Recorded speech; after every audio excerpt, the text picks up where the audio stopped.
اسمي هدى، عمري 55 ربيعا، وأحمل بين جوانحي ذكرى سنوات حافلة بالمشاعر المتضاربة بين ألم فقدان ثقيل وشعور بالحرمان والاحتياج الذي خلفه رحيل زوجي. ربما تكون هذه المشاعر هي الدافع الأساسي الذي يدفعني اليوم لمشاركتكم قصتي. تزوجت في 22 من عمري، وبدأنا أنا وزوجي حياتنا معا في إحدى الدول الأوروبية. كانت البداية صعوبة وكفاحا من أجل تأسيس المستقبل، حتى أنعم الله عليه بفرصة العمل هناك. لم أتردد لحظة في السفر معه، فمنذ بداية زواجنا كنت دائما أحب الحياة وأتوق للانطلاق والاستمتاع بكل هبة منحنا إياها الله. ومن أهم جوانب الاستمتاع بالحياة بالنسبة لي كانت العلاقة الحميمة بيني وبين زوجي. كانت علاقة مميزة مليئة بالمشاعر والحب والاستمرارية، نحاول أن نستمتع بها بقدر ما نستطيع على الرغم من صعوبة الغربة والبعد عن الأهل، إلا أن فكرة العيش بعيدا عنه كانت مستحيلة بالنسبة لي، خصوصا مع طبيعة علاقتنا الخاصة. وبعد الانتقال إلى أوروبا انفتحت آفاق جديدة أمامنا، حيث وجدنا مجتمعا يتحدث عن هذه الأمور بصراحة وبدون خجل، بل ويوجد أدوية ووسائل لتعزيز متعة الحياة الزوجية. كنت دائما أميل لهذه الطبيعة وأحب العلاقة الزوجية بشغف، وهذا ما جعلني أتمسك بالعيش مع زوجي طوال حياتنا التي رزقنا الله خلالها بولد وبنت. حتى بعد أن وصلت إلى 50 من عمري استمرت علاقتنا قوية ومليئة بالحيوية. كانت بالنسبة لنا بمثابة حاجة أساسية كالهواء والماء. لم أتخيل يوما أن تنقطع هذه الحلقة المهمة في حياتي، ولكن القدر كان يخبئ لي صدمة لم أكن مستعدة لها. عندما رحل زوجي فجأة ترك فراغا هائلا في حياتي، لكن ما لم أتوقع أن يكون أثره بهذه القوة هو ذلك الاحتياج الجسدي والعاطفي الذي أشعل داخلي معركة بين قيم تربيتي وطبيعة نفسي. فكيف يمكن لامرأة في مثل عمري أن تواجه هذا الفراغ القاتل؟ تابعوا معي في الجزء التالي لتعرفوا البداية الحقيقية للأزمة. بعد رحيل زوجي تركت الصدمة الكبيرة في نفسي جرحا لا يندمل. بجانب الحزن العميق كان هناك إحساس مفاجئ بالفراغ الجسدي والعاطفي الذي لم أعتد عليه. لقد اعتدت على وجوده بجانبي، على دفء العلاقة التي كانت تشكل لي عالما خاصا. مع مرور الوقت خفت حدة صدمة الفقد، لكن هذا الاحتياج الملح بقي يتضخم. كنت قد حافظت على نفسي وشكلي، وطالما شعرت بأن الحياة لا تزال أمامي لا أستطيع تقبل فكرة العيش من دون هذا الجانب المهم. هنا بدأت أتحدث مع بعض المعارف والأصدقاء المقربين في البلد الذي أعيش فيه، وكانت نصائحهم متشابهة: لماذا لا تتزوجين؟ إنها حاجة طبيعية وحقك.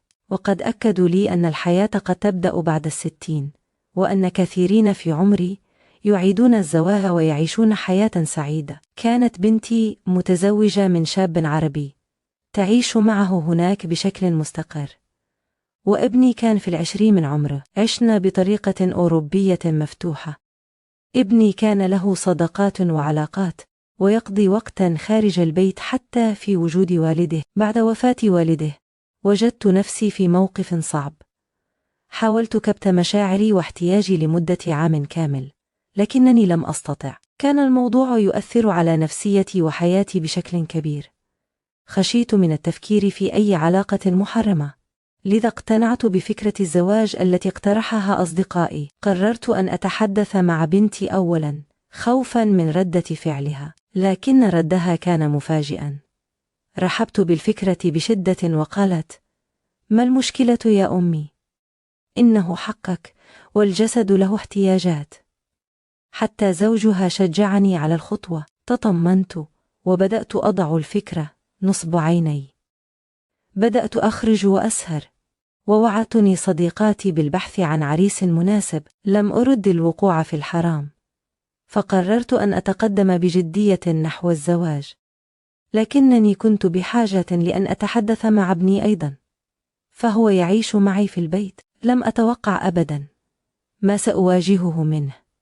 بدت الأمور بسيطة ومشجعة، مجرد امرأة في منتصف العمر تبحث عن شريك حياة جديد. لكن محادثة واحدة مع ابني قلبت كل الموازين، وفتحت بابا لم أكن أتخيل وجوده. فما الذي قاله لي؟ وكيف حول مسار قصتي بالكامل؟ انتظروني في الجزء القادم بعد أن استقر رأيي على فكرة الزواج. قررت أن أتحدث مع ابني البالغ من العمر 20 عاما. طلبت منه أن يكون في البيت في أحد الأيام، لأن لدي أمرا مهما لأتحدث معه عنه. حضر، وجلسنا معا. بدأت كلامي بحذر. أنت تعرف أن والدك قد رحل منذ حوالي سنة، وأنا أحس بفراغ كبير. هناك احتياجات. وقبل أن أكمل قاطعني بجرأة لم أعهدها فيه. أنت تريدين أن تتزوجي علشان واحد ينام معاك؟ صدمت من عبارته القاسية والصريحة. لم أتحدث معه في مثل هذه الأمور من قبل، حتى مع انفتاحنا. رددت عليه بغضب. اتكلم بأدب، لكنه استمر. ما هو الاحتياج؟ الفلوس موجودة، البيت موجود، ما بقي إلا كذا. حاولت أن أوضح له أن الزواج حق طبيعي، حتى أن أخته وزوجها وافقا على الفكرة، لكنه قال: بالعكس، أنت محقة، ما بقي غيرك. ثم أضاف: لكن ليه تتعبي نفسك؟ هنا ازدادت حيرتي. ثم جاءت الصدمة الأكبر حين قال: أنا موجود. لم أصدق ما أسمع. لطمته على وجهه من هول الكلام. نظر إلي وقال: بتضربيني ليه؟ مش عايزة واحد يعمل كذا؟ أنا أقدر أوفر لك اللي محتاجاه علشان ما تروحيش لراجل عجوز. أخبرني بعدها أن كثيرا من أصدقائه هناك لديهم علاقات غير تقليدية مع ذويهم، وأن هذا أمر عادي في مجتمعهم. شعرت بإهانة وغضب شديد، لكن جزءا مني بدأ يتساءل: كيف وصل ابني إلى هذه الأفكار؟ لطالما تركت له الحرية في حياته، لكنني لم أتخيل أبدا أنه سيتجه لهذا الفكر. هددني قائلا: لو اتجوزتي والله لأقتلنه ولا أقتلك. تركت المكان منهكة، غير قادرة على الحديث مع أي أحد، حتى بنتي. تهديدات بني تركتني في حيرة بين الخوف والغضب والاحتياج. لكن هل ستمنعني تهديداته من المضي قدما في خطتي؟ أم أن ضعف نفسيتي وشعوري بالوحدة سيدفعاني بي إلى اتجاه آخر؟ القرار الأصعب لم يأتي بعد. بعد المحادثة الصادمة مع ابني حاولت أن أتماسك. قررت أن أتجاهل تهديداته وأواصل البحث عن زوج، لكن أفكاره بدأت تخترق وعي. كنت أتخيل نفسي معه، خاصة مع استمرار شعوري بالاحتياج. بدأ الشيطان يستدرجني ويسهل لي التفكير في الاقتراح المروع. ذات يوم عدت إلى البيت منهكة نفسيا وجسديا. كنت أشتاق للحنان وللشعور بالأمان. في ذلك اليوم عاد ابني إلى البيت وهو تحت تأثير الخمر. دخل غرفتي وأنا نائمة. كنت أستطيع طرده، لكنني لم أفعل. شعوري بالرغبة والضعف جعلاني أستسلم. مارست معه العلاقة، وبغرابة شعرت بلذة وانبساط لم أعتد عليهما منذ زمن. لم يتوقف الأمر عند ذلك اليوم. كررنا العلاقة عدة مرات. تحول بيتنا إلى عالم منفصل. عشنا وكأننا زوجان. في الأيام التي لا يأتي فيها كنت أشعر بالغيرة وأتصل به لأعرف أين هو. بدأت أغار من علاقاته الخارجية. لقد انسحبت كليا إلى هذا الواقع المريض. استمرت هذه العلاقة السرية 3 سنوات. خلالها توقفت عن البحث عن زوج. كانت صديقاتي وابنتي تتساءلان عن سبب تركي للفكرة، وكنت أختلق الأعذار. كنت غارقة في دوامة من المتعة المزيفة والذنب الدفين. لكن مع مرور الوقت بدأ صوت الضمير يعلو. قعدت مع نفسي يوما وسألت: إلى أين سأصل؟ ما هو مصيري بعد هذا الكهوس؟ أدركت أنني وقعت في مصيبة عظيمة. ربما كانت تربيتي المتساهلة لابني وتركي له يعيش كالأجانب دون تعليمه حدود الدين والأخلاق هي سبب عقابي اليوم. شعرت أنني أخذت الحلال وهو الزواج وتبادلته بحرام شنيع. قررت أن أوقف هذا الكابوس. تحدثت مع ابني بجدية: هذه العلاقة خطيئة كبيرة يجب أن تنتهي. لكن ردة فعله كانت عنيفة. الاعتراف بالخطأ هو أول خطوات العلاج. لكن ابني لم يكن مستعدا للتخلي عن هذه العلاقة، بل أصبح أكثر تمسكا بها، وبدأ يتعامل معي بعنف وإجبار. فكيف سأتمكن من الخروج من هذا المأزق؟ وكيف سأصلح ما أفسدته؟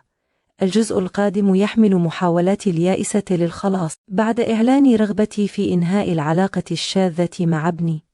تحول موقفه من الإغراء إلى التهديد والعنف. رفض فكرة انفصالي عنه أو زواجي من أحد، وقال لي: أنا بقيت بحبك، ما ينفعش أعملها إلا معاكي. حاولت أن أتفاوض معه وعرضت عليه أن أزوجه من فتاة، لكنه رفض بشدة. بدأت مرحلة جديدة من الخوف، فأصبح يمارس معي العلاقة بالإكراه أحيانا، حتى أنه كان يمزق ملابسي.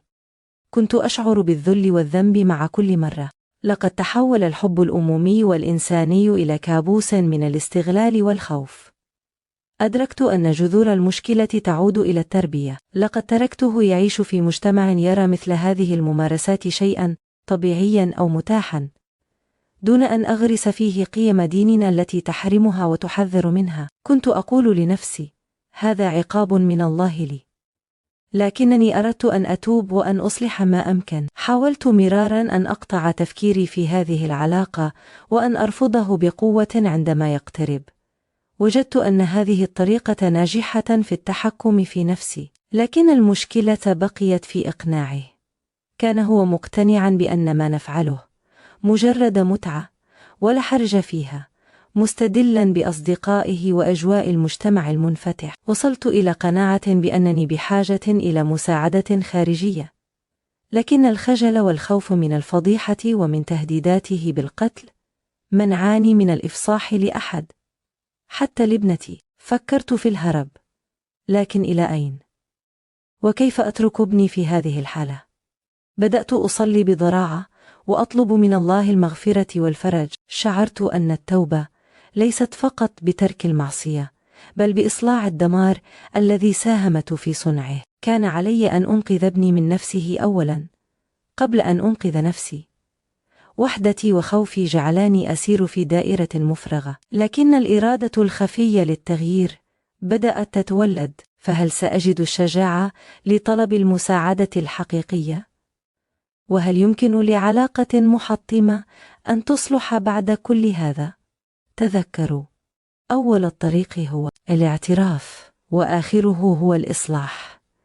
أكتب لكم الآن وأنا في قمة الحيرة والألم. العلاقة القسرية مع ابني ما زالت مستمرة، وإن كنت أرفضها بقلبي وجزءا من إرادتي، لكن الخوف والتهديد يجعلاني أضعف أمام إصراره. أصبحت سجينة في بيتي، سجينة خطيئتي السابقة وتربيتي الخاطئة، لكني لم أفقد الأمل في رحمة الله. أعلم أن التوبة مقبولة ما دام النفس في الصدر.